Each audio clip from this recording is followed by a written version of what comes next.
Olá, caro acadêmico, acadêmica. Nessa videoaula vamos falar sobre a sociologia de Max Weber. Max Weber é um autor que parte na análise do indivíduo dentro da sociedade, dentro de um grupo social. Ou melhor dizendo, para compreendermos a sociologia de Max Weber, nós não devemos olhar como pensaríamos em Comte e Durkheim. Comte e Durkheim partem justamente da construção ou da ideia de um modelo forte, de um Estado forte, de grupos sociais que determinam a conduta, o modo de ser dos indivíduos. Para Max Weber, devemos partir sempre da análise dos indivíduos que compõem esse grupo social. Então não basta olhar exteriormente a vontade dos indivíduos. Até mesmo o autor defende que somente as normas são eficazes quando as normas de fato são vivenciadas ou passam por uma forma de aprovação dos indivíduos.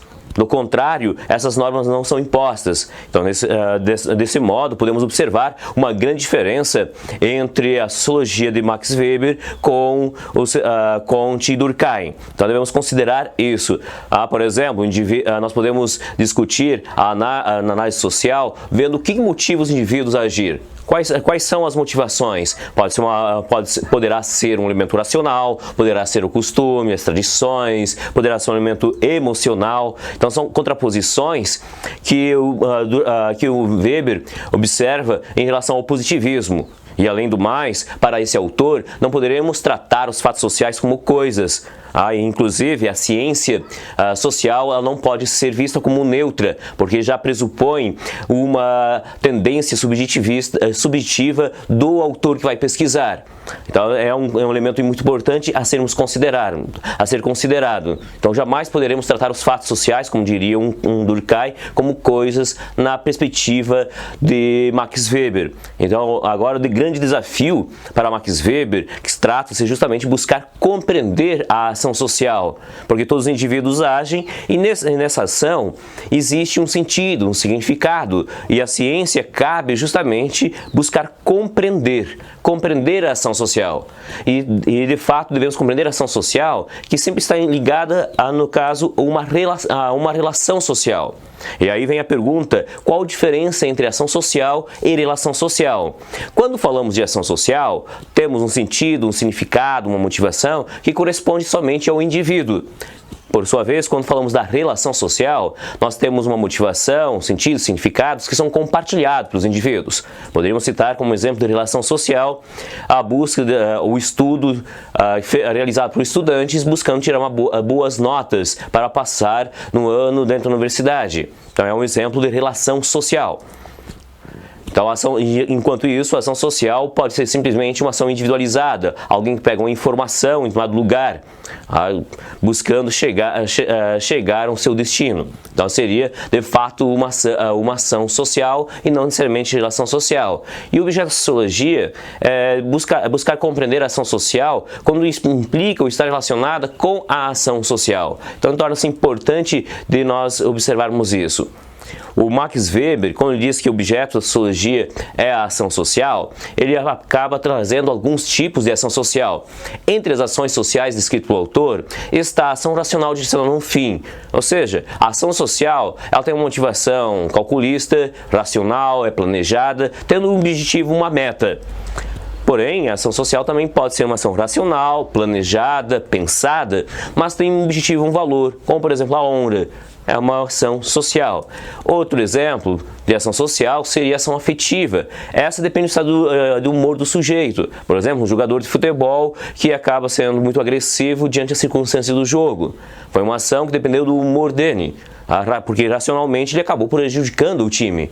Dessa forma, essa ação não pode ser qualificada de ação racional, e sim uma ação emotiva, afetiva, como dirá o Max Weber. E ainda temos a ação tradicional. A ação tradicional é aquela que é motivada pelos costumes, pelas tradições, pelos hábitos.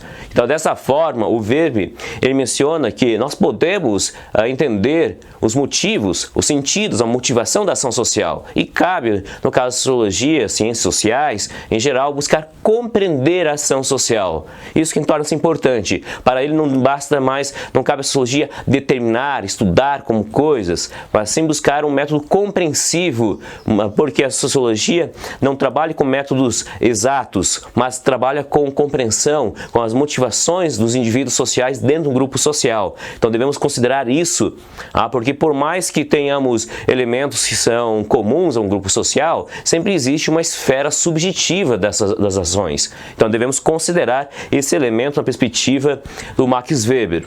E no caso do cientista social, ele tem um desafio, quando for pesquisar, de sempre fazer, no caso, buscar compreender os valores, os sentidos implicados naquele grupo social. Não cabe a ele julgar. Por isso que o autor ele traz uma diferença entre juízo de valor, que corresponde às crenças, os sentimentos, aos juízos aos juízos de valor tomado pelo cientista. Mas o cientista social não deve fazer esses juízos. Então o cientista ele deve buscar fazer o quê? Buscar compreender os valores, as motivações, os sentidos empregados pelos indivíduos. Então, nesse caso, trata-se de relação de valores. Esse é um grande desafio a ser colocado, no caso, para a compreensão da ação social. Outra questão muito importante que Max Weber traz, como uma estratégia interpretativa para a compreensão social, é o conceito tipo ideal. O conceito tipo ideal é o conceito que profissionais da área das ciências sociais devem se utilizar para buscar compreender determinadas condutas, formas históricas. Esse tipo de ideal, o que seria? O tipo ideal é um esquema explicativo, é uma forma ou um instrumento para interpretar, entender determinados comportamentos. Então, poderíamos citar alguns exemplos que o Max Weber traz. Ele traz um deles que ele traz, trata-se dos tipos ideais que são ligados a indivíduos históricos. Por exemplo, o capitalismo. O capitalismo é uma forma de nós analisarmos como entendermos as sociedades ocidentais, as formas particulares de ser numa nossa sociedade. Então, são conceitos necessários para a compreensão social. Outros conceitos interessantes que cabem entender aqui são conceitos, como ele chama de tipo ideais, que são elementos abstratos da história, que subdividem, que trazem características no dado período. Um exemplo disso está o feudalismo, a burocracia, os tipos de dominação. E a própria ação social, a classificação, a tipologia das ações sociais destacadas ou sugeridas por Max Weber, podem ser consideradas como um tipo ideal. Então, o que são os tipos ideais? Nada mais são esquemas explicativos, instrumentos para fazer análise social, que todo sociólogo ou todo membro das ciências sociais vai se utilizar para entender a sociedade. Uma outra questão importante que o autor destaca, que as ciências sociais são ciências que vão trabalhar com valores. É uma ciência que busca compreender a relação de valores dentro de um dado grupo social. Não são, nesse sentido, se diferem, por exemplo, das ciências da natureza, que partem com um método onde que temos os fatos e buscamos produzir, entender com explicações dedutivas, hipotéticas, e usando o método, claro, com a comprovação experimental. Já as ciências sociais, elas trabalham o tempo todo com a questão de valores, com sentidos que os grupos sociais se utilizam. Então, como o Max Weber cita, as obras humanas são criadoras de valores ou se definem por referência a valores. Então, esse é um elemento muito importante e, no caso das ciências sociais, tem o desafio de buscar compreender. Para fazermos isso, além do tipo ideal, tipo de ação, o Max Weber considera importante considerarmos algumas causalidades. Uma delas, para entender a sociedade, as transformações, é o que ele chama de causalidade histórica. No caso da causalidade histórica, trata-se do desafio de buscar compreender, de reconstruir determinados fatos e suas relações entre os fatos. É um grande desafio que os historiadores, em geral, se utilizam. A outra causalidade destacada por ele é a causalidade sociológica, que trata justamente da reconstrução conceitual das instituições sociais, as formas de interação, as mudanças que ocorrem do grupo social e assim por diante. Então, são elementos que devemos considerar. E quando nós falamos da sociologia, da análise social, devemos buscar uma certa regularidade, mas essa regularidade se dá na ordem de valores. Então, ou seja, torna-se um desafio, não vai ser a mesma regularidade que poderíamos encontrar, por exemplo, nas ciências da natureza. E outro aspecto interessante é que, para Weber, todas as disciplinas estão interligadas. Nós não podemos simplesmente isolá-las. Torna-se um desafio para fazer, no caso, a análise social. Então, para fazer uma análise social, sempre teremos que ter em conta a análise do fenômeno histórico, social, as causalidades. E tem um detalhe ao ver de Weber: como os grupos sociais humanos trabalham com valores o tempo todo, é importante considerarmos que existe uma certa... que o ser humano, dentro da sociedade, ele age impulsionado por valores, por um sistema de valores de conduta que determinam o certo, o errado, as condutas, os anseios dos indivíduos. E com isso, nós percebemos que o ser humano cultural, ele é um criador de valores. E, ao mesmo tempo, é um ser que é motivado por egoísmo, por suas crenças, suas possibilidades, necessidades também. Então, tudo isso faz parte desse universo. E o Weber menciona e destaca as sociedades modernas. É interessante termos uma diferença entre valores que são ligados à esfera subjetiva e que são ligados ao que ele chama de uma moral da convicção. Essa moral da convicção, ela corresponde, como mencionei, às crenças, aos sentimentos que servem de referência para a conduta sua e talvez do seu grupo social, com maior proximidade. Porém, tem seu desafio de pensar uma ética que ele menciona, uma ética da responsabilidade, uma ética à frente ligada com as instituições, com as corporações, com o próprio Estado. E essa ética ele chama de ética de responsabilidade, que está ligada mais com a eficácia.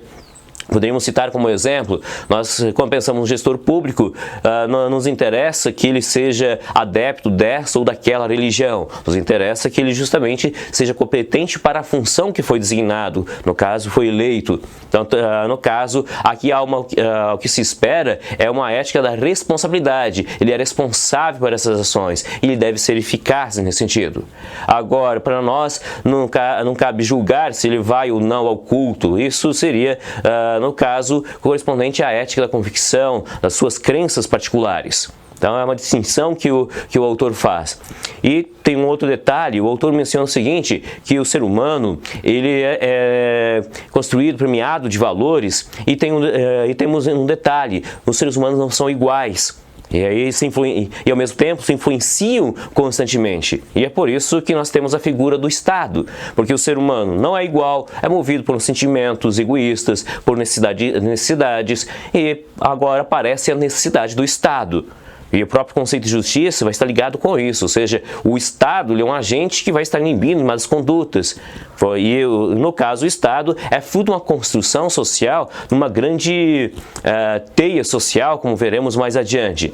E, segundo Weber, quando nós temos diante da situação desigual, nós podemos ter algumas opções. Entre elas, podemos buscar combater a desigualdade natural existente ou construída socialmente, ou ter o esforço de atribuir a cada um com base nas suas qualidades. E poderia surgir a questão: que postura você poderia tomar? Ao ver de Weber, ao cientista social, não cabe dizer se isso é certo ou é errado, porque cada sociedade vai escolher seu Deus, o seu demônio à sua maneira, vai ter os seus próprios conceitos, os seus próprios valores. Cabe ao cientista buscar compreender esses valores, essa forma de agir. E uma outra característica muito importante, destacada por Weber, que como nós devemos olhar a sociedade como uma espécie de teia social, o elemento religioso ele é fundamental para compreendermos a sociedade moderna. A sociedade moderna, uma sociedade moderna, capitalista, ela foi construída tendo uma base também religiosa. Então, nesse sentido, existe uma teia social, no qual devemos considerar a política, devemos considerar a religião, como os elementos interligados, como se fosse uma grande teia social. Nessa teia social, os indivíduos, inclusive os indivíduos, corporações, buscam o seu espaço, buscam justamente domínio sobre outros grupos ou sobre o próprio semelhante. Inclusive é interessante termos a definição de política, que para Weber, a política é a busca do domínio do homem pelo homem. Ou seja, o que é a busca desse domínio? As organizações, os próprios indivíduos buscam por maior espaço, maior poder. Aí, no caso, não buscam só poder simplesmente dito. E no caso, Weber, ele menciona, olha, a sociedade moderna está ligada com o elemento religioso, sim, porque podemos observar o seguinte: existe uma característica fundamental das sociedades modernas, que é o desenvolvimento da burocracia. O que é essa burocracia? Um conjunto de princípios que ordenam a forma como deve ser organizado o Estado, a forma como deve ser organizadas as empresas, de direitos são garantidos porque existem determinadas normas previamente determinadas. Então isso se refere justamente a um processo burocrático. Então, ou seja, as ações humanas são racionalizadas. Existe um sistema de princípios que determinam o que deve ser a conduta que os indivíduos deverão ter ou não. Então, ou seja, isso é chamado de burocracia. Então, a burocracia é um fenômeno moderno. O desenvolvimento da burocracia moderna e até mesmo o próprio capitalismo moderno, ao ver do Max Weber, está ligado com outro fenômeno histórico, social, que é o desenvolvimento da ética protestante, principalmente no formato calvinista, pois para o calvinismo não passa a ser percebido mais como um pecado o lucro ou usura. Pelo contrário, o lucro, seguido da economia, do guardar e o investir, passa a ser percebido como uma forma da graça divina.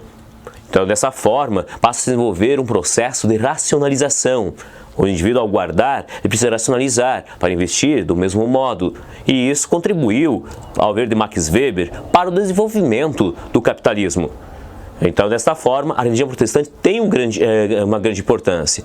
Porém, ao ver de Max Weber, aos poucos o capitalismo vai se distanciando do universo religioso.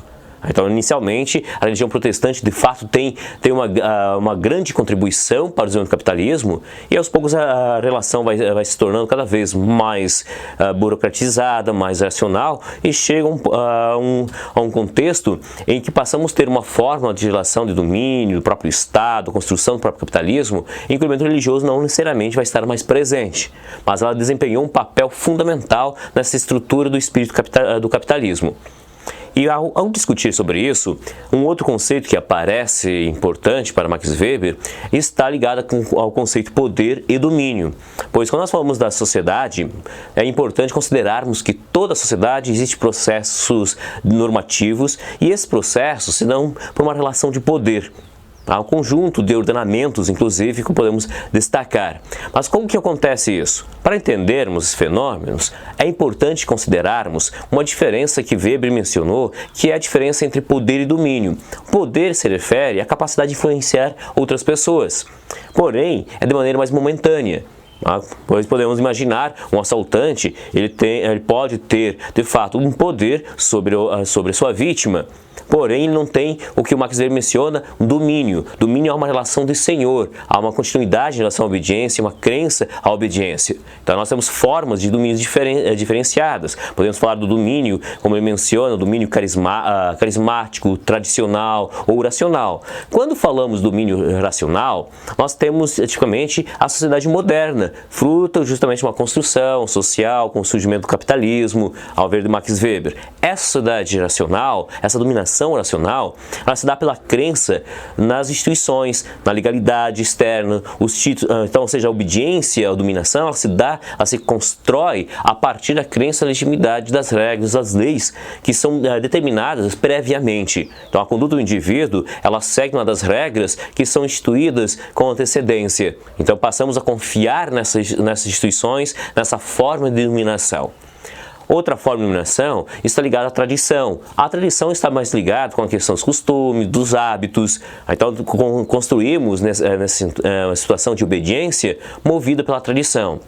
Um outro modelo, que é o domínio carismático, ele está baseado basicamente na qualidades pessoais do indivíduo. Ao ver do Max Weber, lideranças têm essa capacidade. Porém, ele vem com uma certa problemática quando falamos poder carismático, ou melhor dizendo, domínio carismático, porque o domínio carismático ele está restrito às qualidades do indivíduo. Não é possível passar para outros. É diferente quando você fala, por exemplo, domínio racional, porque você tem as leis previamente estabelecidas e as próprias modificação dela envolve um processo burocrático racional. Agora, no caso da dominação carismática, depende apenas da liderança em questão, apenas as qualidades em que as pessoas depositam sua confiança e sua obediência. Então podemos falar que dentro da sociedade existe esse processo, e nesse processo podemos falar das formas de argumentação. Entre elas encontramos a questão do direito. E o Max Weber é um dos primeiros sociólogos a destacar uma diferença entre a sociologia do direito e a dogmática jurídica. Porque o direito, a dogmática jurídica, ela está mais ligada, como o Max Weber vai mencionar, está ligada com a letra da lei, como está previsto juridicamente. Quando falamos da sociologia do direito, nós temos, de fato, uma questão de método diferenciada, que para Weber, a sociologia do direito vai ter em conta a compreensão das vivências, a maneira como as pessoas vivenciam uma da regra jurídica, quando o caso, se uma da regra não é obedecida, tudo isso vai ser objeto de discussão da sociologia do direito, enquanto a dogmática jurídica ficará ligada basicamente com o título da lei, com as regras previstas juridicamente. Já quando falamos da sociologia do direito, o sociólogo ele vai buscar compreender as formas como o direito, como as leis são vivenciadas, como se considera-se subjetivamente, por isso envolve uma questão de compreensão. Então não cabe, como pensaria Comte ou até mesmo Durkheim, determinar o porquê de uma regra não é eficaz, no estilo do positivista, mas sim buscar compreender a forma de vivência dessas regras subjetivamente, ao que move os indivíduos a seguir uma regra ou não. Então torna-se um grande desafio nessa discussão. E quando falamos de tudo isso, é interessante observarmos que o direito está dentro de um contexto de uma forma de argumentação social, porque toda a sociedade, como falamos anteriormente, ela está ligada a formas de ordenamentos. Mas o direito não é a única forma de ordenamento. Existem outras, como por exemplo os costumes. Os costumes estão ligados às tradições, tipicamente regular, às formas de vivenciar, mas que não necessariamente são pensadas. Simplesmente os indivíduos seguem uma questão mais habitual. Temos outras formas que os grupos sociais assumem, que correspondem à forma de argumentação convencional, onde encontramos regras que os indivíduos seguem, mas existe aqui no caso uma situação de aprovação ou desaprovação de um dado comportamento. E o direito, propriamente dito, que nós vimos anteriormente, nós encontramos através do que consideramos como uma ordem legítima, é construído através de uma autoridade que é instituída com o poder de constrangimento quando for necessário. Então, ou seja, o direito em si, ele é uma forma de ordenamento dentro de uma sociedade. E o próprio direito, como a própria tradição e os costumes em geral, todos eles vão estar inseridos num universo de embates, porque o exemplo da teia que o Max Weber nos traz é muito importante. Então, ou seja, o direito não está isento dessa relação de poder, pelo contrário, só que essa relação de poder se dá entre a relação dos indivíduos, das instituições, dos grupos, das corporações. Então é muito importante considerarmos isso. E quando falamos em termos de direito, é interessante observar que as regras, segundo Max Weber, elas vão estar ligadas primeiramente a um processo de reconhecimento da legitimidade, ou seja, é necessário que um grupo reconheça como legítimo, não basta ter a regra para, em termos de garantia da obediência, é necessário um processo de legitimidade. No caso do direito, quando falamos de direito, propriamente dito, percebemos, ou ao menos buscamos visualizar uma forma de ordenamento racionalizada, mais burocrática, ou for pela tradição, pelos costumes, quando poderíamos pensar a questão da realeza. E por outro lado, quando nós temos uma situação onde se faz necessário o constrangimento, em situação onde o indivíduo é uma ação externa. Então, ou seja, nós temos o que é previsto por legislação, pela lei, e ao mesmo tempo, nessa legislação que foi construída dentro do poder, como exemplo do poder legislativo, nós prevemos uma forma de determinação, de constrangimento que é externa. O próprio processo de elaboração da legislação. Nesse caso, essa forma, ela tem a função de vir constranger ou impedir uma das ações consideradas contrárias ao que está previsto pelas normas. Isso pensando, claro, uma ordem instituída em termos de ordenamento jurídico, pensando numa sociedade moderna, burocrática, racional. Quando nós pensarmos em uma instituição social determinada pelos costumes, pelas tradições, nós teremos o reconhecimento dado pelas tradições, teremos também o constrangimento dado por outros sujeitos, mas esses dois elementos estarão presentes. E aí, pessoal, sobre Max Weber, as principais linhas, as principais discussões Max Weber que podemos encontrar seriam essas. Claro que não poderíamos aprofundar muito mais, mas deixamos para uma próxima oportunidade. Até mais, pessoal!